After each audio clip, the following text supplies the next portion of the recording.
ನಮಸ್ಕಾರ ಸ್ನೇಹಿತರೆ, ನಾನು ನಿಮ್ಮ ಪ್ರೀತಿಯ ಅಡ್ವೊಕೇಟ್ ವಿನಯ್ ಕುಮಾರ್. ನೀವು ನೋಡ್ತಿದ್ದೀರಾ Kannada legal awareness YouTube channel. ನೀವಿನ್ನೂ ನನ್ನ ಯೂಟ್ಯೂಬ್ ಚಾನಲ್ಗೆ ಸಬ್ಸ್ಕ್ರೈಬ್ ಆಗಿಲ್ಲ ಅಂದರೆ ಇವಾಗಲೇ ಸಬ್ಸ್ಕ್ರೈಬ್ ಮಾಡ್ಕೊಳ್ಳಿ ಮತ್ತು ನಿರಂತರವಾದ ವಿಡಿಯೋಗಳಿಗಾಗಿ ಬೆಲ್ಲೈಕನ್ ಪ್ರೆಸ್ ಮಾಡೋದನ್ನು ಮರಿಬೇಡಿ. ನನ್ನ ಯೂಟ್ಯೂಬಿನ ಪ್ರಮುಖ ಉದ್ದೇಶ ಕಾನೂನು ನೆರವನ್ನು ಪ್ರತಿ ಜನಗಳಿಗೂ ಹಂಚೋದು ಮತ್ತು ಪ್ರತಿ ಜನರು ಸಹ ಕಾನೂನಿನ ಬಗ್ಗೆ ಅರಿವು ಮತ್ತು ಜಾಗೃತಿಯನ್ನು ಮೂಡಿಸೋದಕ್ಕೋಸ್ಕರ ನಾನು ವಿಡಿಯೋಗಳನ್ನ ಮಾಡ್ತಾ ಇರ್ತೀನಿ. ನೀವು ಈ ವಿಡಿಯೋಗಳನ್ನ ನೋಡಿ ಮತ್ತು ನಿಮ್ಮ ಸ್ನೇಹಿತರಿಗೂ ಸಹ ಶೇರ್ ಮಾಡಿ ಅಂತ ಕೇಳಿಕೊಂಡು ನನ್ನ ಈ ವಿಡಿಯೋವನ್ನು ಸ್ಟಾರ್ಟ್ ಮಾಡ್ತಾ ಇದ್ದೀನಿ ಸ್ನೇಹಿತರೆ. ಇವತ್ತಿನ ವಿಡಿಯೋನ ಪ್ರಮುಖ ಉದ್ದೇಶ ಯಾವ ಟಾಪಿಕ್ ಅಂತ ಹೇಳಿದರೆ, ಒಂದು ಕಾಲಮಿತಿ ಅಧಿನಿಯಮ ಏನು ಹೇಳುತ್ತೆ. ಲಿಮಿಟೇಷನ್ ಆ್ಯಕ್ಟ್ 1963 ಕಾಲಮಿತಿ ಅಧಿನಿಯಮ 1963ರಲ್ಲಿ ಒಂದು ಕೇಸನ್ನು ಹಾಕಬೇಕಾದ್ರೆ ಎಷ್ಟೆಷ್ಟೆಲ್ಲ ಲಿಮಿಟೇಷನ್ ಇರುತ್ತೆ ಅದ್ರ ಬಗ್ಗೆ ಎಲ್ಲ ಸಂಪೂರ್ಣವಾದ ಮಾಹಿತಿ ಕೊಡ್ತೀನಿ. ಏಕೆಂದರೆ ಒಂದು ಕೇಸನ್ನು ಹಾಕಬೇಕಾದ್ರೆ ಒಂದಿಷ್ಟೇ ಲಿಮಿಟೇಷನ್ ಇರುತ್ತೆ. ಏನೋ ಒಂದು ಲಿಮಿಟೇಷನ್ ಫಿಕ್ಸ್ ಮಾಡಿರ್ತಾರೆ, ಆದ ವರ್ಷ ಅಥವಾ ದಿನಾಂಕದಂದು ಒಳಗಡೆ ಆ ಒಂದನ್ನು ಕೇಸನ್ನು ಹಾಕಬೇಕು. ಒಂದು ವೇಳೆ ಕಾಲಮಿತಿ ಮೀರಿದ ಮೇಲೆ ಕೆಲವೊಂದು ಕೇಸನ್ನು ಹಾಕೋಕ್ಕೆ ಬರೋದಿಲ್ಲ. ಹಾಗಾಗಿ ಕಾಲಮಿತಿ ಬಗ್ಗೆ ಸಂಪೂರ್ಣವಾದ ವಿವರಣೆಯನ್ನು ಈ ವಿಡಿಯೋದಲ್ಲಿ ಕೊಡಬೇಕು ಅಂತ ವಿಡಿಯೋ ಮಾಡ್ತಾಯಿದ್ದೀನಿ ಸ್ನೇಹಿತರೆ. ವಿಡಿಯೋನ ಸ್ಕಿಪ್ ಮಾಡದೆ ಸಂಪೂರ್ಣವಾಗಿ ನೋಡಿ ಮತ್ತು ಕಾಲಮಿತಿ ಅಧಿನಿಯಮ 1963 ಬಗ್ಗೆ ಸ್ವಲ್ಪ ಕಾನೂನಿನ ಜಾಗ್ರತೆಯನ್ನು ತಿಳ್ಕೊಳ್ಳಿ. ಈ ಕಾಲಮಿತಿ ಅಧಿನಿಯಮ 1963ಯ ಪ್ರಮುಖ ಉದ್ದೇಶ ಅಂತ ಹೇಳಿದ್ರೆ ಸ್ನೇಹಿತರೆ, ಪ್ರತಿಯೊಬ್ಬ ವ್ಯಕ್ತಿಯೂ ಸಹ ಅವನ ಹಕ್ಕಿನ ಬಗ್ಗೆ ಅವನು ಅರಿವನ್ನು ಹೊಂದಿರಬೇಕು. ಅವನು ಏನು ಹಕ್ಕಿದೆ ಅರಿವನ್ನು ಹೊಂದಿರಬೇಕು. ಕಾನೂನಿನ ಬಗ್ಗೆ ಅರಿವನ್ನು ಒಂದು ಹಕ್ಕನ್ನು ಕೇಳೋಕ್ಕೆ ಒಂದು ಲಿಮಿಟೇಷನ್ಸ್ ಕೊಟ್ಟಿರ್ತಾರೆ. ಕಾನೂನಿನ ಅರಿವು ಇದ್ದು ಹಕ್ಕನ್ನು ಮನಸ್ಥಿತಿ ಇಲ್ಲ ಅಂತ ಹೇಳ್ಬಿಟ್ಟು ಸುಮ್ಮನಾಗ್ಬಿಟ್ಟು ಯಾವುದೋ ಒಂದು 50 ವರ್ಷನ 100 ವರ್ಷನ ಬಿಟ್ಬಿಟ್ಟು ಈ ಪ್ರಾಪರ್ಟಿ ನಮ್ಮ ತಾತಂದು ನಮ್ಮ ಮುತ್ತಾತಂದು ನಮಗೆ ಸೇರಿದ್ದು ಅಂತ ಹೇಳಿ ಕೇಸನ್ನು ಹಾಕೋಕ್ಕೆ ಬರೋದಿಲ್ಲ. ಒಂದು ಕಾಲಮಿತಿ ಅಂತ ಹೇಳಿದ್ರೆ ಇಷ್ಟು ಲಿಮಿಟೇಷನ್ ಆಗಿ ಸ್ಪೆಸಿಫಿಕ್ ಆಗಿ ವಿವರಣೆ ಕೊಟ್ಟಿದ್ದಾರೆ. ಅದ್ರ ಪ್ರಕಾರನೇ ಒಂದು ಕೇಸನ್ನು ಹಾಕಬೇಕು. ಹಾಗಾಗಿ ಈ ಲಿಮಿಟೇಷನ್ ಆ್ಯಕ್ಟ್ 1963 ಜಾರಿಗೆ ತಂದಿದ್ದಾರೆ. ಯಾಕೆ ಅಂತ ಹೇಳಿದ್ರೆ, ಯಾವುದೋ ಕಾಲದಲ್ಲಿ ಒಂದು ಪ್ರಾಪರ್ಟಿನ ಮಾರಾಟ ಮಾಡಿರ್ತಾರೆ ಅಥವಾ ಯಾವುದೋ ಕಾಲದಲ್ಲಿ ಯಾವುದೋ ಒಬ್ಬ ವ್ಯಕ್ತಿಯ ಪ್ರಾಪರ್ಟಿನ ಸ್ವಾಧೀನ ಅನುಭವಿಸ್ಕೊಂಡು ಬಂದಿರ್ತಾನೆ. ಆದರೆ ಆ ವ್ಯಕ್ತಿ ನಿರಂತರವಾಗಿ 50 ವರ್ಷ 30 ವರ್ಷ 40 ವರ್ಷದಿಂದಲೂ ಪ್ರಾಪರ್ಟಿ ಅನುಭವಿಸ್ಕೊಂಡು ಬರ್ತಿದ್ರು. ಇವು ವ್ಯಕ್ತಿಗಳು ನೋಡದೇ ಥರ ಇದ್ದು ಅವಾಗ ಬೇಕು ಅಂತ ಹೇಳಿ ತಾತ ಸತ್ತೋದ್ಮೇಲೆ ತಂದೆ ಸತ್ತೋದ್ಮೇಲೆ ಮುತ್ತಾತನ ಕಾಲಿನ ಪ್ರಾಪರ್ಟಿ ಇದ್ದು ಕೈ ಹಾಕ್ತೇನೆ, ಈಗ ಬಂದು ಒಂದು ಕೇಸನ್ನು ಹಾಕಿ ನನಗೆ ಆ ಪ್ರಾಪರ್ಟಿ ನನಗೆ ಬಿಡಿಸ್ಕೊಡಿ, ನನಗೆ ಸೇರಿದ್ದು ಅಂತ ಕೇಳಿಕ್ಕೆ ಬರೋದಿಲ್ಲ. ಹಾಗಾಗಿ ಒಂದು ಕಾಲಮಿತಿ ಅನ್ನೋದೇನಿದೆ, ಪ್ರತಿಯೊಂದು ಪ್ರಾಪರ್ಟಿ ಪ್ರತಿಯೊಂದು ಕೇಸ್ಗೂ ಒಂದು ಕಾಲಮಿತಿ ಅನ್ವಯ ಆಗುತ್ತೆ.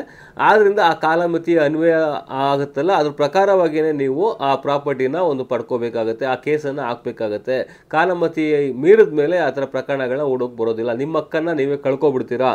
ಆದ್ದರಿಂದ ನೀವು ಕಾಲಮಿತಿ ಒಳಗಡೆನೆ ಒಂದು ಪ್ರಕರಣನ ಹೂಡಬೇಕು ಅಂತ ಹೇಳ್ಬೋದು ಸ್ನೇಹಿತರೆ. ಮತ್ತು ಒಂದು ಪ್ರಕರಣದಲ್ಲಿ ಯಾವ ಪ್ರಕರಣಕ್ಕೆ ಕಾಲಮಿತಿ ಒಳಗೊಂಡಿರುತ್ತೆ ಅಂತ ಹೇಳಿದ್ರೆ, ಕಾಲಮಿತಿ ಪ್ರಕರಣಕ್ಕೆ ಸಂಬಂಧಿಸಿದಂತೆ ಸುಪ್ರೀಂ ಕೋರ್ಟಲ್ಲೇ ಒಂದು ಜಡ್ಜ್ಮೆಂಟ್ ಮಾಡಿದ್ದಾರೆ ಸ್ನೇಹಿತರೆ. ಯಾವುದು ಅಂತ ಹೇಳಿದರೆ, ರಾಜನಾಥ್ ಸಿಂಗ್ ವರ್ಸಸ್ ಶಾಂತಾ ಸಿಂಗ್.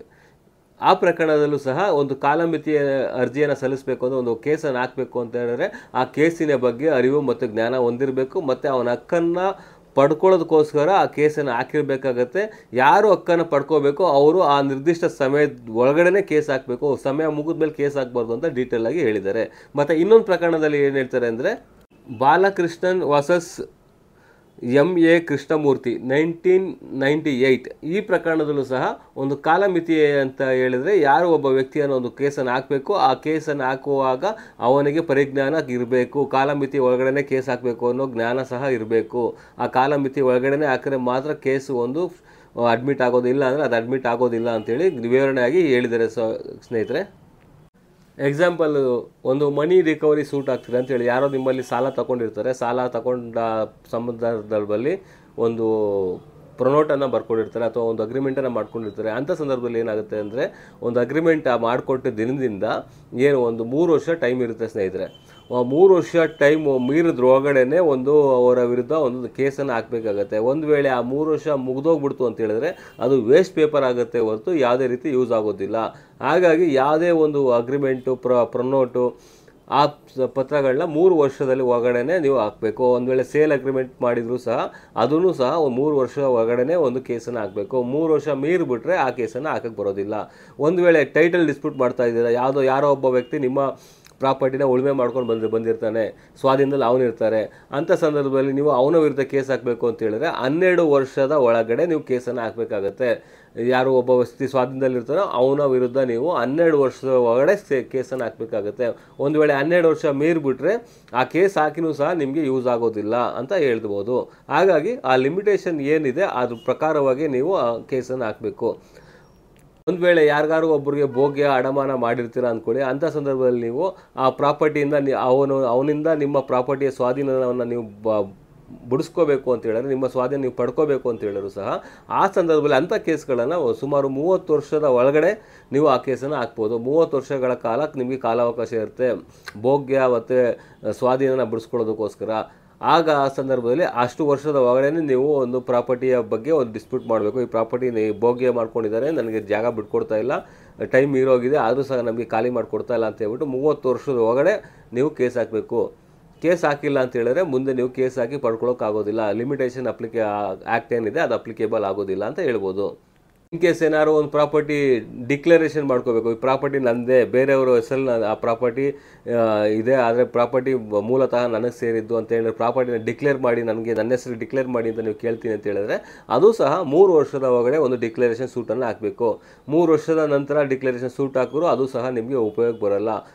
ಪ್ರಮುಖವಾಗಿ 3 ವರ್ಷದ ಒಳಗಡೆ ನೀವು ಕೇಸನ್ನು ಹಾಕೋದು ಅತಿ ಮುಖ್ಯ ಅಂತ ಹೇಳ್ಬೋದು. ಒಂದು ವೇಳೆ ಚೆಕ್ ಬೌನ್ಸ್ ಪ್ರಕರಣದಲ್ಲಿ ನೀವು ಒಂದು ಚೆಕ್ ಬೌನ್ಸನ್ನು ಬೌನ್ಸ್ ಮಾಡಿ ನೋಟಿಸ್ ಕೊಟ್ಟ ಮೇಲೆ ಒಂದು ನೋಟಿಸನ್ನು ಅವ್ರು ರಿಸೀವ್ ಮಾಡ್ಕೋತಾರೆ. ನೀವು ರಿಸೀವ್ ಮಾಡಿಕೊಂಡ 30 ದಿನಗಳ ಒಳಗೆ ನೀವು ಒಂದು ಕೇಸನ್ನು ಫೈಲ್ ಮಾಡಬೇಕಾಗತ್ತೆ. ಒಂದು ವೇಳೆ ಕೇಸನ್ನು ಫೈಲ್ ಮಾಡಿಲ್ಲ, ವಿತಿನ್ ಲಿಮಿಟೇಷನಲ್ಲಿ ಫೈಲ್ ಮಾಡಿಲ್ಲ ಅಂತ ಹೇಳಿದ್ರೆ ಅಂಥ ಸಂದರ್ಭದಲ್ಲೂ ಸಹ ನೀವು ಕೇಸನ್ನು ಫೈಲ್ ಮಾಡೋಕ್ಕೆ ಬರೋದಿಲ್ಲ. ಆದರೆ ಇದೇ ಲಿಮಿಟೇಷನ್ ಆ್ಯಕ್ಟ್ ಸೆಕ್ಷನ್ 5 ಪ್ರಕಾರವಾಗಿ ಏನಾದ್ರು ಒಂದು ಸಕಾರಣವನ್ನು ನ್ಯಾಯಾಲಯಕ್ಕೆ ಕೊಟ್ಟರೆ, ಈ ಥರ ಫೈಲ್ ಮಾಡೋಕ್ಕೆ ನನಗೆ ಲೇಟ್ ಆಯಿತು, ಸರಿಯಾದ ಸಮಯದಲ್ಲಿ ನಾನು ಫೈಲ್ ಮಾಡೋಕ್ಕಾಗಿಲ್ಲ ಅಂತ ಏನೋ ಸಕಾರಣ ಕೊಟ್ಟರೆ ಅಂಥ ಸಂದರ್ಭದಲ್ಲಿ ನ್ಯಾಯಾಲಯವು ನಿಮ್ಮ ಅಪ್ಲಿಕೇಶನ್ ಏನಿದೆ ಅದನ್ನು ಪುರಸ್ಕಾರ ಮಾಡ್ಬೋದು. ಅದು ನ್ಯಾಯಾಲಯದ ಡಿಸ್ಕ್ರಿಷನರಿ ಪವರಿಗೆ ಬಿಟ್ಟಿದ್ದು. ಇದೇ ಕಾಲಮಿತಿ ಅಧಿನಿಯಮದಲ್ಲೇ ಸೆಕ್ಷನ್ 6 ಸ್ನೇಹಿತರೆ ಕೆಲವೊಬ್ಬ ವ್ಯಕ್ತಿಗಳಿಗೆ ಒಂದು ರಿಲ್ಯಾಕ್ಸೇಷನ್ ಕೊಟ್ಟಿದ್ದಾರೆ. ಏನಂತ ಹೇಳಿದ್ರೆ, ಯಾವ ಒಬ್ಬ ವ್ಯಕ್ತಿ ಮೈನರ್ ಆಗಿರ್ತಾನೋ ಅಥವಾ ಬುದ್ಧಿಭ್ರಮಣೆ ಆಗಿರ್ತಾನೋ ಅಂಥ ಸಂದರ್ಭದಲ್ಲಿ ಏನಾದ್ರು ಪ್ರಾಪರ್ಟಿ ಏನಾದ್ರು ಪ್ರಾಬ್ಲಮ್ ಆಗಿತ್ತು, ಅಥವಾ ಮೈನರ್ ಆಗಿರ್ತಾನೆ ಮೇಜರ್ ಆಗಿರಲಿಲ್ಲ, ಆ ಸಂದರ್ಭದಲ್ಲಿ ಪ್ರಾಪರ್ಟಿ ಪ್ರಾಬ್ಲಮ್ ಆಗಿತ್ತು, ಅವನಿಗೆ ಕೇಸ್ ಹಾಕೋಕ್ಕೆ ಬರೋದಿಲ್ಲ. ಹಾಗಾಗಿ ಅಂಥ ಸಂದರ್ಭದಲ್ಲಿ ಅವನು ಮೇಜರ್ ಆದಮೇಲೆ ಈ ಕಾರಣಗಳನ್ನು ಕೊಟ್ಟು ಬೇಕಾದ್ರೆ ಸೆಕ್ಷನ್ 6 ಪ್ರಕಾರವಾಗಿ ಕಾಲಮಿತಿ ಅಧಿನಿಯಮ 6 ಪ್ರಕಾರವಾಗಿ ಆ ಕೇಸನ್ನು ದಾಖಲು ಮಾಡುವಂಥ ಅಧಿಕಾರ ವ್ಯಾಪ್ತಿನ ಹೊಂದಿರ್ತಾನೆ. ಆದರೆ ಯಾವ ಒಬ್ಬ ಬಡತನ, ನಾನು ಬಡವ, ನನ್ನ ಕೇಸ್ ಹಾಕೋಕ್ಕೆ ದುಡ್ಡಿರಲಿಲ್ಲ, ಅಥವಾ ನನಗೆ ಹುಷಾರಿರಲಿಲ್ಲ, ಹೆಲ್ತ್ ಇಶ್ಯೂಸ್ ಇತ್ತು, ಹಾಗಾಗಿ ಸರಿಯಾದ ಸಮಯಕ್ಕೆ ನಾನು ಕೇಸ್ ಹಾಕೋಕ್ಕೆ ಬರಲಿಲ್ಲ ಅಂತ ಹೇಳಿದ್ರೆ ನ್ಯಾಯಾಲಯ ಅದು ಒಪ್ಪೋದಿಲ್ಲ. ನೀವು ಒಂದು ವೇಳೆ ನಿಮಗೆ ಬಡತನ ಇದ್ದು ಒಬ್ಬ ವಕೀಲರನ್ನು ಮಾಡ್ಕೊಳ್ಳೋಕ್ಕಾಗಿಲ್ಲ ಅಂತ ಹೇಳೋ ಸಂದರ್ಭದಲ್ಲಿ ಸರ್ಕಾರದಿಂದ ನಿಮಗೆ ಉಚಿತವಾಗಿ ವಕೀಲರನ್ನ ಕೊಡ್ತಾರೆ. ಹಾಗಾಗಿ ಆ ಉಚಿತವಾಗಿ ವಕೀಲರು ಕೊಡೋದ್ರಿಂದ ಈ ರೀಸನ್ನ ಕೊಟ್ಟು ನೀವು ಕಾಲಮಿತಿಯನ್ನು ಗಣನೆಗೆ ತಗೊಳ್ಳಿ ಅಂತ ಹೇಳೋಕ್ಕೆ ಬರೋದಿಲ್ಲ ಅಂತ ಹೇಳ್ಬೋದು ಸ್ನೇಹಿತರೆ. ನಂತರ ನಿಮ್ಮ ವಿರುದ್ಧ ಒಂದು ಜಜ್ಮೆಂಟ್ ಆಗಿರುತ್ತೆ, ಲೋಯರ್ ಕೋರ್ಟಲ್ಲಿ ಜಜ್ಮೆಂಟ್ ಆಗಿರುತ್ತೆ, ನೀವು ಅದ್ರ ವಿರುದ್ಧ ಒಂದು ಅಪೀಲ್ ಹಾಕಬೇಕು ಅಂತ ಹೇಳಿದ್ರು 30 ರಿಂದ 90 ದಿನಗಳ ಕಾಲ ಒಂದು ಅಪೀಲ್ ಹಾಕೋಕ್ಕೂ ಸಹ ಒಂದು ಕಾಲಮಿತಿ ಇರುತ್ತದೆ. ಹಾಗಾಗಿ ಅಷ್ಟು ದಿನ ಒಳಗಡೆ ನೀವು ಒಂದು ಅಪೀಲನ್ನು ಹಾಕಬೇಕು. ಒಂದು ವೇಳೆ ನೀವು ಅಪೀಲ್ ಹಾಕೋಕ್ಕಾಗಲಿಲ್ಲ, ಇನ್ ಟೈಮು ಮೀರೋಗ್ಬಿಟ್ಟೈತೆ, ಅವಾಗ ಏನು ಮಾಡೋದು ಅಂತ ಹೇಳಿದ್ರೆ ಆಗಲೂ ಸಹ ಸೆಕ್ಷನ್ 5 ಪ್ರಕಾರವಾಗಿ ಒಂದು ಅರ್ಜಿಯನ್ನು ಸಲ್ಲಿಸಬೇಕಾಗುತ್ತೆ ನ್ಯಾಯಾಲಯಕ್ಕೆ. ಏನಂತ ಹೇಳಿದ್ರೆ, ಏನೋ ಒಂದು ಸಕಾರಣ ಕೊಡಬೇಕು, ಏನೋ ಒಂದು ಹುಷಾರಿರಲಿಲ್ಲ ಅಥವಾ ಊರಲ್ಲಿ ಇರಲಿಲ್ಲ ಅಂತವೋ, ಅಥವಾ ಒಂದು ಡಾಕ್ಯುಮೆಂಟ್ ಸರಿಯಾದ ಸಮಯಕ್ಕೆ ನಂಗೆ ಸಿಗಲಿಲ್ಲ ಅಂತನೋ, ಅದೆಲ್ಲ ಒಂದು ಕರೆಕ್ಟಾಗಿ ಒಂದು ಕೋರ್ಟ್ ಒಪ್ಪುವಂತಹ ಒಂದು ಕಾರಣನ ಕೊಟ್ಟರೆ ಅಂಥ ಸಂದರ್ಭದಲ್ಲೂ ಸಹ ಕೋರ್ಟು ನಿಮ್ಮ ಅರ್ಜಿಯನ್ನು ಪುರಸ್ಕಾರ ಕೊಡಿಸ್ಬೋದು. ಹಾಗಾಗಿ ಒಂದು ರೀಸನ್ನ ಕೊಡಬೇಕಾದ್ರೆ ವ್ಯಾಲಿಡ್ ರೀಸನ್ ಆಗಿರಬೇಕು. ಬೇರೆ ಏನೇನೋ ಕೊಟ್ಟರೆ ಅದಕ್ಕೆ ನ್ಯಾಯಾಲಯ ಒಪ್ಪೋದಿಲ್ಲ. ಆದ್ದರಿಂದ ಒಂದು ಕಾಲಮಿತಿ ನೀವು ಸಂಪೂರ್ಣವಾಗಿ ಅರ್ಥ ಮಾಡಿಕೊಂಡು ಒಂದು ನ್ಯಾಯಾಲಯಕ್ಕೆ ಕೇಸನ್ನು ದಾಖಲು ಮಾಡಿ ಕಾಲಮಿತಿ ಅರಿವನ್ನು ಹೊಂದಿಕೊಳ್ಳಿ. ಒಂದು ವೇಳೆ ಕಾಲಮಿತಿ ಅರಿವನ್ನು ಹೊಂದಿಲ್ಲ ಅಂತ ಹೇಳಿದ್ರೆ ನೀವೇನೇ ಮಾಡಿದ್ರು ಅದು ವೇಸ್ಟ್ ಆಗುತ್ತೆ. ಯಾಕಂದರೆ ಕೆಲವೊಂದು ಕೇಸಲ್ಲಿ 3 ವರ್ಷ ಗಂಟೆ ಒಂದು ವ್ಯಾಲಿಡಿಟಿ ಇರುತ್ತೆ, ಇಲ್ಲಾಂದರೆ ಪೇಪರು ವೇಸ್ಟ್ ಆಗಿಬಿಡುತ್ತೆ. ಇಲ್ಲ 12 ವರ್ಷ ಗಂಟೆ ವ್ಯಾಲಿಡಿಟಿ ಇರುತ್ತೆ, ಟೈಟಲ್ ಡಿಸ್ಪ್ಯೂಟ್ ಮಾಡಬೇಕು ಅಂತ ಹೇಳಿದ್ರೆ 12 ವರ್ಷ ಆದಮೇಲೂ ಸಹ ನೀವು ಟೈಟಲ್ ಡಿಸ್ಪ್ಯೂಟ್ ಮಾಡಿಲ್ಲ ಅಂತ ಹೇಳಿದ್ರೆ ಅದು ಸಹ ವೇಸ್ಟ್ ಆಗುತ್ತೆ. ಆದ್ದರಿಂದ ಒಂದು ದಾವೆಯನ್ನು ಸಲ್ಲಿಸಬೇಕು ನ್ಯಾಯಾಲಯಕ್ಕೆ ಅಂತ ಹೇಳಿದ್ರೆ ಕಾಲಮಿತಿ ಅನ್ನೋದು ಅತಿ ಮುಖ್ಯವಾಗಿರುತ್ತೆ. ಆದ್ದರಿಂದನೇ ಒಂದು ಕೇಸನ್ನು ದಾಖಲು ಮಾಡಬೇಕಾದ್ರೆ ಕಾಲಮಿತಿಯನ್ನು ಗಣನೆಗೆ ತಗೊಂಡು ನಂತರ ಕೇಸನ್ನು ದಾಖಲು ಮಾಡಬೇಕಾಗತ್ತೆ. ಒಂದು ವೇಳೆ ಕಾಲಮಿತಿ ಮುಗಿದ ಮೇಲೆ ನೀವು ಏನಾದ್ರು ಕೇಸ್ ಹಾಕ್ತೀವಿ ಅಂತ ಹೇಳಿದ್ರೆ ಆ ಕೇಸು ವೇಸ್ಟು, ಏನೂ ಆಗೋದಿಲ್ಲ, ಡಿಸ್ಮಿಸ್ ಆಗೋ ಸಾಧ್ಯತೆಗಳು ಹೆಚ್ಚಾಗಿರುತ್ತದೆ. ಆದ್ದರಿಂದ ಒಂದು ಕೇಸನ್ನು ದಾಖಲು ಮಾಡಬೇಕಾದ್ರೆ ವಿತಿನ್ ಟೈಮಲ್ಲೇ ಕೇಸ್ ದಾಖಲು ಮಾಡಿ.